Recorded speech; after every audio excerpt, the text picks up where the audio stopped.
Há um tempo atrás, meu Nintendo Switch OLED apresentou um problema. Ele começava a esquentar e fazer um barulho alto na ventoinha. Então, mostrei em um vídeo curto aqui do canal a tentativa de resolver o problema, somente jogando uma solução de limpeza apropriada para eletrônicos que não iria danificar nenhum componente do videogame, pois queria resolver sem mexer muito. Contudo, não foi possível. Então, corri no AliExpress e comprei uma ventoinha nova, que sim, você precisa ficar atento, pois cada modelo de Nintendo Switch possui uma ventoinha própria, por conta do cabo flat, que é posicionado em uma extremidade diferente dependendo do modelo.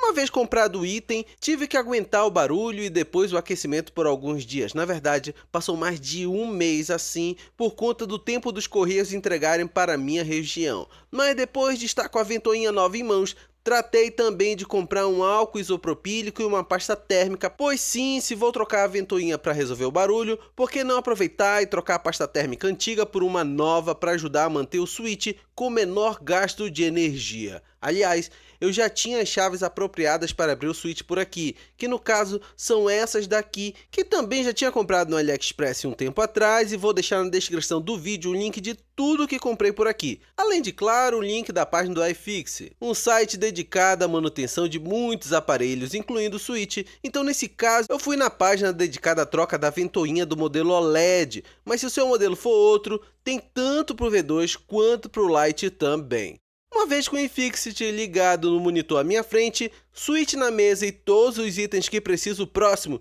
chegou a hora de abrir ele pra valer. Então, fui seguindo o passo a passo do iFixit, tirando os parafusos externos, incluindo os parafusos do trilho do Joy-Con, que sim, aqui tem um cabo flat na ponta inferior, então é legal você tomar cuidado. Depois disso, fui tirar os parafusos da carcaça para depois então removê-la, que sim, dá um certo trabalho, pois é encaixada, mas dá um certo receio de quebrar algo, mas basta tomar cuidado que dá tudo certo.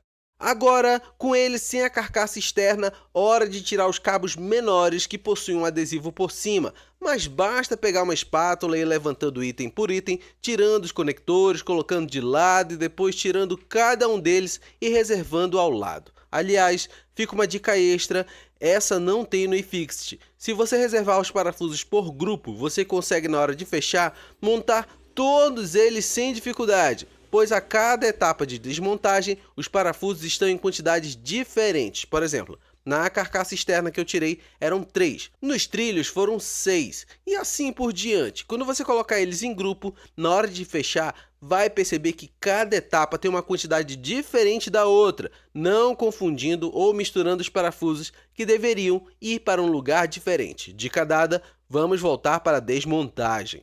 Daqui em diante, basta ir tirando parafusos, desmontando peças, tirando o plug da bateria, reservando tudo e você chega aqui, sem nada te impedindo para a ventoinha. Então, basta tirar o dissipador de calor com muito cuidado, pois essa barra de cobre é frágil e, lógico, conferindo a pasta térmica que já vou trocar. Agora é tirar a ventoinha antiga com esses 3 parafusos que ficam difíceis de ver, mas não são difíceis de tirar. Mas agora tome cuidado com o cabo flat aqui, ele é pequeno e tudo é sensível, então use uma espátula plástica com cuidado. Uma vez retirada a peça, basta substituir pela nova, que aliás, os chineses estão de parabéns, a peça é idêntica. Trocada a peça com defeito pela similar chinesa, hora de aplicar a pasta térmica nova no processador do Switch, devolver o dissipador de calor para o lugar e agora fazer o processo reverso e sair montando tudo que aqui eu não gravei por um simples motivo, é tudo igual. Só que de trás para frente e não gravar me permitiu montar o Switch sem a câmera na minha frente, o que as minhas costas agradeceram. Depois de montado, Switch ligado, conferi tudo, Wi-Fi, leitura do cartão de memória, entrada do cartucho, tudo funcionando perfeitamente, além de estar com um friozinho na traseira do aparelho, que eu já tinha esquecido como era a sensação térmica correta dessa área. Eu passei alguns dias usando antes de publicar o vídeo e afirmo para você, problema resolvido. Se você tem um problema parecido, recomendo que faça o mesmo processo por aí.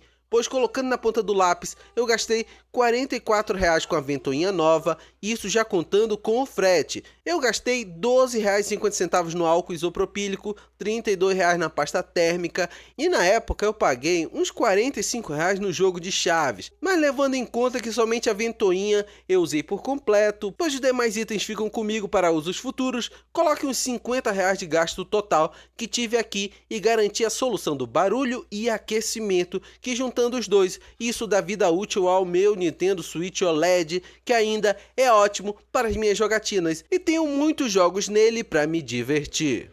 Agora me diz aí, curtiu acompanhar essa aventura de desmontar e trocar peças do Switch comigo? Ou você tem esse problema e esse vídeo te ajudou a ver que não é tão complicado assim resolver ele? Coloca sua opinião aqui nos comentários, eu sempre volto por aqui para gerar um bate-papo legal. Além do mais, eu te deixei passando na tela outros 2 vídeos do canal. Se algum deles for legal para você, clica que continuamos conversando por lá. Um grande abraço, valeu pelo tempo que passamos juntos e até mais!